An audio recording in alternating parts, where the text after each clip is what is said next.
നിനക്ക് സ്ത്രീധനം കൊടുത്ത കാശ് കൊണ്ട് സ്ഥാപിച്ച അല്ല കളക്ടറേറ്റ്. അവിടെ പല ആവശ്യങ്ങൾക്കായിട്ട് പലരും വരും. ജനങ്ങളുടെ കാര്യങ്ങൾ നോക്കി നടത്തുന്ന വെറും ഒരു പബ്ലിക് സർവന്റാ നിന്റെ കളക്ടർ. ആ സേവനത്തിന് ജനങ്ങളിൽ നിന്ന് തന്നെ കരം പിരിച്ചെടുത്ത് മാസം സർക്കാർ ശമ്പളമായിട്ട് നൽകുന്നുണ്ട്. പിന്നെ ഞാൻ അവിടെ ചെന്നാലെന്താ എന്നെ പിടിച്ച് മൂക്കി കയറ്റി? എന്താ ഇവിടെ ഒരു ശബ്ദം? കോട്ടപ്പുറത്ത് താമസിക്കുന്ന കാമുകിക്ക് കുടിവെള്ളമില്ലെന്ന് കാമുകന്റെ വേവലാതിയാ.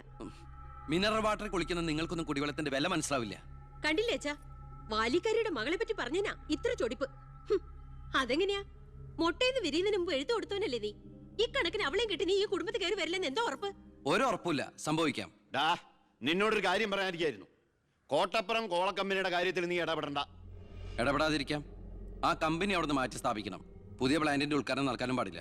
നിന്നെ പോലുള്ള പേട്ട് രാഷ്ട്രീയക്കാരും പ്രതിപക്ഷവും ഒന്നിച്ചിടപെട്ടാ പോലും പുതിയ പ്ലാന്റിന്റെ ഉദ്ഘാടനം ഞാൻ നടത്തും. ചന്ദനക്കാട്ടിൽ ബാലഗംഗാധര മേനോന്റെ മകനാണ് ഈ ഞാനെങ്കിൽ ആ ഉദ്ഘാടനം നടക്കില്ല.